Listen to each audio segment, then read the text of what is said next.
चला तीव्र आणि दीर्घकालीन रोगांमधला मुख्य फरक समजून घेऊया. साध्या भाषेत सांगायचं तर तीव्र रोग म्हणजे कमी कालावधीसाठी होणारे रोग. ते फक्त काही दिवस किंवा जास्तीत जास्त काही आठवडे टिकतात. याच्या उलट दीर्घकालीन रोग खूप जास्त काळ राहतात.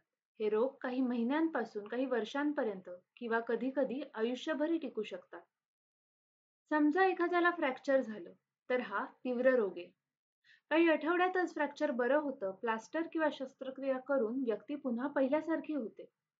पण जर एखाद्याला टाईप 2 मधुमेह असेल, तर तो रोग वर्षानुवर्ष किंवा आयुष्यभरही राहू शकतो.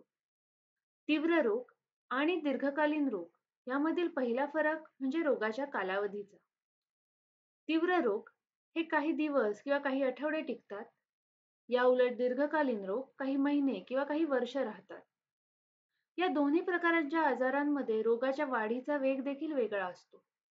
तीव्र रोग अचानक उद्भवतात, जसं की अपघात झाला आणि लगेच फ्रॅक्चर झालं. पण दीर्घकालीन रोग हळूहळू वाढतात. वेळेनुसार ते गंभीर होतात.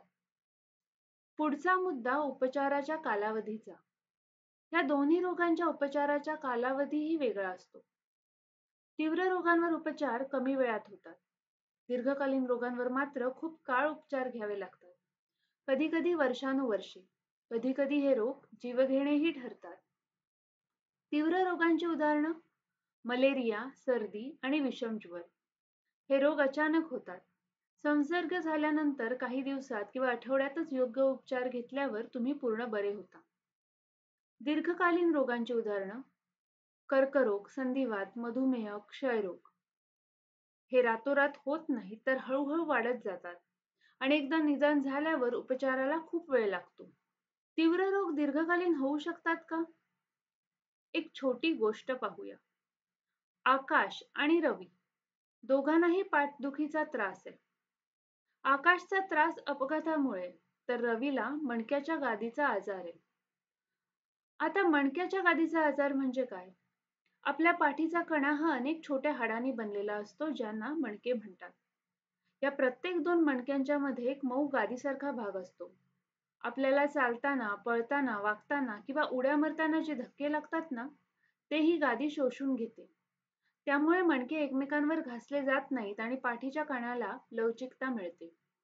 कधी-कधी काही कारणांमुळे ह्या मऊ गादीवर खूप ताण येतो आणि आतला जो नरम भाग असतो तो थोडासा बाहेर येतो. याला म्हणतात मणक्याचा आजार. तर रवीला मणक्याचा आजार आहे. अपघातानंतर आकाशने 10 दिवस उपचार घेतले आणि तो बरा झाला. पण रवी 5 वर्षांपासून उपचार घेत आहे आणि त्याला अजूनही त्रास आहे.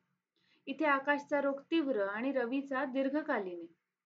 मग प्रश्न असा, की तीव्र रोग दीर्घकालीन होऊ शकतो का? हो, होऊ शकतो. जर आकाशने त्याच्या अपघातानंतर लगेच उपचार घेतले नसते आणि आजाराकडे दुर्लक्ष केलं असतं, तर काही महिन्यांनी किंवा वर्षांनी त्याची स्थिती खूप बिघडली असती आणि तो रोग दीर्घकालीन झाला असता. म्हणूनच कोणत्याही तीव्र रोगावर उपचाराला उशीर करू नका. कारण एकदा रोग दीर्घकालीन झाला की तो बरा करणे खूप कठीण आहे.